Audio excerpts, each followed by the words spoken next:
Bienvenidas al podcast devocional. Este es un espacio de mujer que persevera. Somos Claudia y María René. Estamos escudriñando su palabra para aprender más y más de su gloria y vivir vidas que le reconocen y confían en Él. Bienvenidas. Dios te bendiga, mujer que persevera. Que la gracia, misericordia y paz de Dios habite con cada una de ustedes. Salmo 114. ¿Qué te pasó, mar, que oíste? ¿Qué te pasó, Jordán, que te hiciste atrás? Dios, te alabamos porque has hecho maravillas. El Salmo 114 es un salmo de alabanzas al Salvador de Israel y también un salmo de reminiscencias.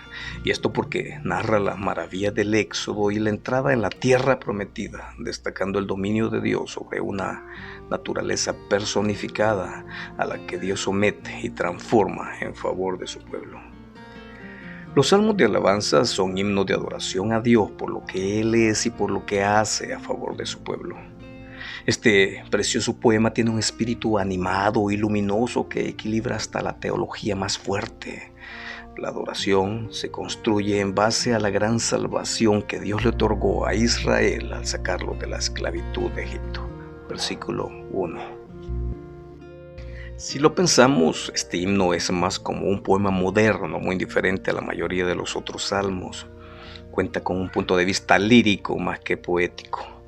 La forma delicada como el salmista refleja cada detalle de la naturaleza es reconocida como de belleza extraordinaria, tanto en su construcción como en su lenguaje. Nos narra como una crónica de cómo toda la creación actúa delante de Dios. Aún los objetos inanimados le obedecen sin objetar. Y es que ni aún la naturaleza puede soportar la omnipotencia de Dios. El salmo fue evidentemente elaborado por un artista experto, pues está tan lleno de buena poesía y cargado de una gran sugestión espiritual.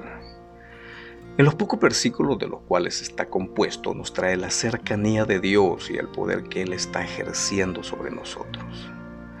Algo para saber, el texto griego y la Vulgata latina unen los salmos 113, 114 y 115 en uno solo. Por cierto, el príncipe de los predicadores Charles Haddon Spurgeon elogió de gran manera al Salmo 114. Él lo describía de la siguiente forma, y aquí cito: este sublime cántico del Éxodo es único e indivisible. La verdadera poesía ha alcanzado aquí su clímax. Ninguna mente humana ha podido igualar y mucho menos superar la grandeza de este salmo. En él se habla de Dios como dirigiendo a su pueblo desde Egipto a Canaán y haciendo que toda la tierra sea conmovida a su venida. Aquí se presentan las cosas inanimadas como imitando a las acciones de criaturas vivas cuando pasa el Señor. Se les habla e interroga con una fuerza de lenguaje extraordinaria, de modo que uno parece ver la escena. El Dios de Jacob es exaltado como teniendo poder sobre río, mar y monte y haciendo que toda la naturaleza preste homenaje y tributo ante su gloriosa majestad. Cierro la cita. La tradición judía llama a este salmo Besed Israel mi Misrayim. Además es el segundo de una serie de salmos conocida como el Jalel egipcio. Jalel proviene de la lengua hebrea y significa alabanza, de donde provienen también esos gritos de aleluya o alabanzas allá. Este Jalel egipcio está compuesto por los capítulos del 113 al 118, 6 en total, y se cantaban en las grandes fiestas del año como la Pascua, Pentecostés, tabernáculos y dedicación del templo, además de los novilunios o principios de mes, excepto el primero del año. Este Jalel en específico jamás podía faltar como parte de la ceremonia anual de la Pascua.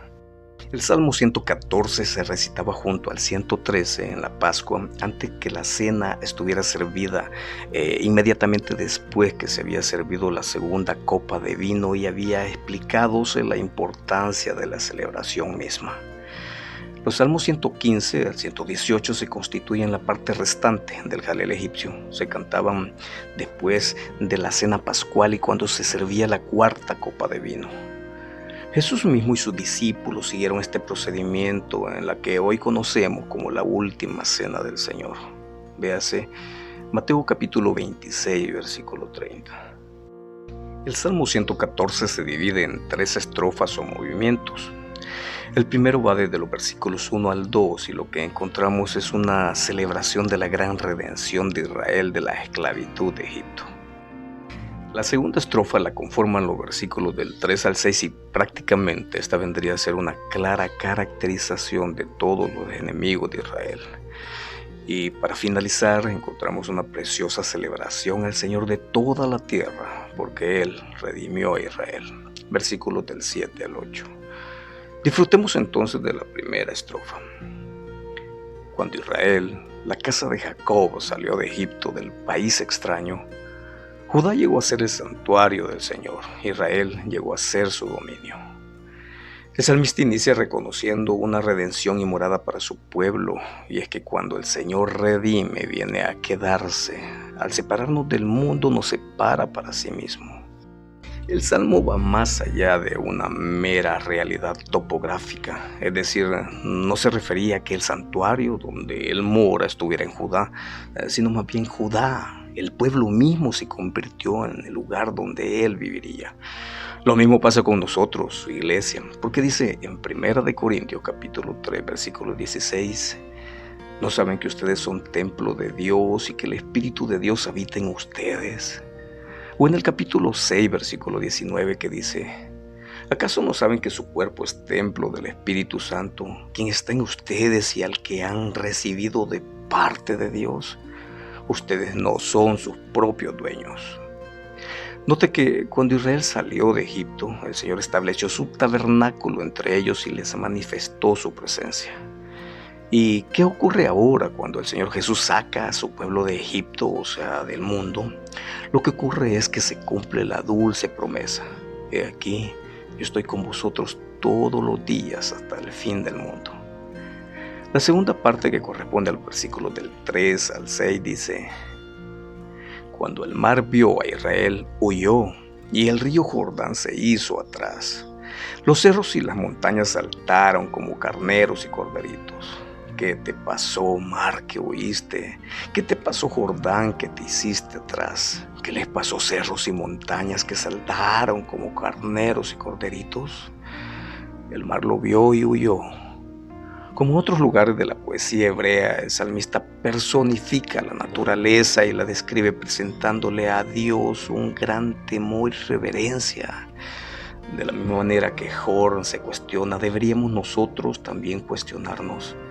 Si la presencia divina tiene tal efecto sobre la materia inanimada, entonces, ¿cómo debería operar en nosotros, los seres racionales y sensatos? Y otra vez Spurgeon nos ilustra diciendo, el poeta no canta sobre la suspensión de las leyes naturales o sobre un fenómeno singular que no se explica fácilmente, sino que para él la presencia de Dios con su pueblo lo es todo, y en su elevado cántico cuenta cómo el río retrocedió porque el Señor estaba allí. Y para finalizar, leamos una celebración al Señor, versículos del 7 al 8. Tiembla tú, tierra, delante del Señor Dios de Jacob. Él convirtió las peñas en lagunas, Él convirtió las rocas en manantiales. El salmista llama a toda la tierra a honrar al Señor por sus maravillas y por su poderosa presencia. Este Dios de Jacob es más que una deidad local, Él es Dios de toda la tierra. El poeta nos recuerda ese evento que demostró una vez más el poder de Dios sobre la creación durante los años del Éxodo. Me refiero cuando sacó agua para su pueblo de la peña y de la roca endurecida. Esto aseguró al pueblo de Dios que su poderosa presencia obraba a favor de ellos y no en su contra. Ahora apliquémoslo a nuestras vidas.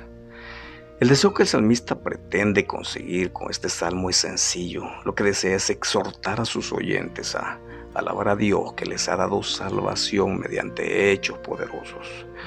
Ahora bien, siguiendo esa misma línea de pensamiento, el Salmo 114 también nos anima a nosotros, su iglesia, a mirar a Dios y a alabar su glorioso nombre, porque Él también nos ha dado la salvación mediante hechos poderosos. Dios nos ha librado de la esclavitud del pecado a la cual estábamos sujetos desde nuestra concepción. Y en un sentido figurado, podemos decir que el pecado y su dominio sobre nuestras vidas serán nuestro Egipto, y de allí nos sacó Dios con mano poderosa. Dios obró poderosamente en nuestra salvación, primero enviando a Jesús, nuestro Salvador, a ocupar nuestro lugar en la cruz para morir por nuestros pecados. Debemos alabar al Señor porque su poder soberano nos asegura que nada nos podrá separar de Él. Antes, en todas estas cosas somos más que vencedores por medio de aquel que nos amó. Por lo cual estoy seguro que ni la muerte, ni la vida, ni ángeles, ni principados, ni potestades, ni lo presente, ni lo porvenir, ni lo alto, ni lo profundo, ni ninguna otra cosa creada nos podrá separar del amor de Dios que es en Cristo Jesús, Señor nuestro. Romanos capítulo 8, versículos 37 al 39.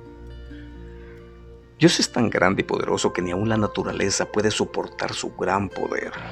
Ahora, si aún la tierra tiembla ante su presencia, reconozcamos nosotros también cada día el poder omnipotente de Dios. Y podemos resumir el Salmo 114 con las siguientes palabras. ¿Qué te pasó, mar, que huiste? ¿Qué te pasó, Jordán, que te hiciste atrás? Dios, te alabamos porque has hecho maravillas. Dios les bendiga a todas.